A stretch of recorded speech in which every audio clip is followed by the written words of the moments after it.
আসসালামু আলাইকুম সবাইকে আরও একটি নতুন ব্লগে স্বাগতম। আর হঠাৎ করেই কেন শ্বশুরবাড়ি যেতে হলো, আজকে পুরো ভিডিওটা আপনাদের সাথে শেয়ার করবো। আর আমি শ্বশুরবাড়ি গিয়ে কাজ করি কি না সব কিছু আপনাদের সাথে শেয়ার করব।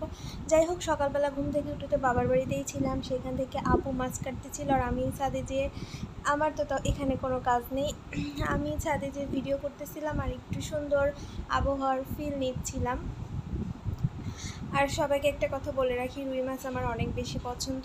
আমি না, আমরা 3 বোনই ছাদে এসেছিলাম, তখন আমাদের ছাদের গাছগুলো দেখতেছিলাম, যদিও এগুলো একদমই অযত্নে পড়ে আছে, পানি ঠিকঠাক দেওয়া হয় না, ওই যখন বৃষ্টি আসে তখনই যা একটু পানি পায়, তাছাড়া কিন্তু একদমই অযত্নে পড়ে আছে গাছগুলো। এটা করা আসলে একদমই ঠিক না, গাছে কষ্ট পায়, কিন্তু আসলে সময়ের অভাবে করা হয় না। ফাইনালি আপুর মাছ কাটা প্রায় শেষও, আমার ভিডিও করা শেষ করে এসে আমরা সবাই মিলে সকালবেলা নাস্তা করি নেহারি আর রুটি। আর এর পরের মধ্যেই কিন্তু আপনাদের ভাইয়া চলে আসে, আর আপনাদের ভাইয়ার সাথে আমি আমার শ্বশুরবাড়িতে হঠাৎ করে যেতে হয়, কারণ সে আসলে পারে তো যেতেই হবে, না হলে সেটা কেমন দেখায়। আর আমি বাবার বাড়িতে কেমন রাজকীয়ভাবে খাচ্ছিলাম, কোনো কাজ করি না, আর আমি শ্বশুরবাড়িতে যেই কিন্তু দেখেন আমি সাথে সাথে কাজে লেগে পড়ে যাই, কারণ সেখানে যাওয়ার সাথে সাথে আমাকে কাজ করতে হয়। আসলে শ্বশুরবাড়িতে না একটা জিনিস খেয়াল করবেন, সেখানে গিয়ে কিন্তু আপনাকে কাজ করতেই হবে, না হলে কিন্তু আপনাকে কাজ না করলে আসলে কেউই দেখতে পারে না। আর শ্বশুরবাড়িতে একই সাথে যদি ধরেন ননদ ভাবি এরা দুইজন থাকে, সেখানে ননদের শুধু শুয়ে বসে খাওয়া আর হচ্ছে বউদের কাজ, এটা কিন্তু একদম ঠিক, একদম সব সময় এটাই হয়ে আসে দেখি।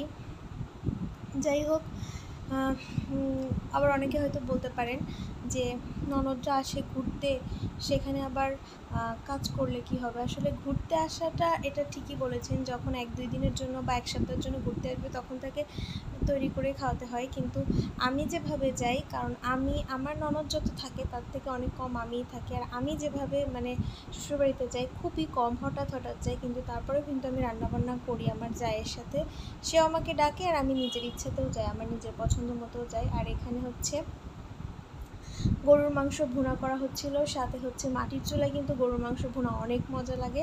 আর এখানে হচ্ছে রান্না করতেছিলাম শাক ঘন্টটাও কিন্তু অনেক মজার, এই দুইটা দিয়ে কিন্তু চিতই পিঠা খেতে কিন্তু খুবই মজা লাগে। আর এই প্রেগনেন্সির সময়তে আমি একটা জিনিস খেয়াল করেছি, যে একই সাথে যখন একই বাড়িতে ননদ আর ভাবি দুইজনে যখন গর্ভবতী বা দুজনে যখন প্রেগনেন্ট, কিন্তু সেদিক দিয়ে কেয়ারের দিক দিয়ে কিন্তু সব দিক থেকে কিন্তু সব বেশি তারাই পায়, যারা হচ্ছে যাদের আর কোনো ননদদেরই সবসময় প্রায়োরিটি বেশি থাকে, তাদেরই সবসময় কেয়ার থাকে, আর বাড়ির বউদের আসলে কোনো কেয়ার থাকে না। এটা কিন্তু সব দিক দিয়ে কিন্তু আমার মনে হয় যে আমার দিকটা একটু দেখা উচিত। যাই হোক, সেটা তাদের ব্যাপার। এখন আমি এখানে মজার মজার খাবার বানিয়ে আপনাদের ভাইয়াকে খেতে দিচ্ছিলাম, আপনার ভাইয়া খাচ্ছিল, তার কাছেও অনেক মজা লেগেছে খাবারটা, কারণ সেই খাবারগুলো অনেক পছন্দ করে।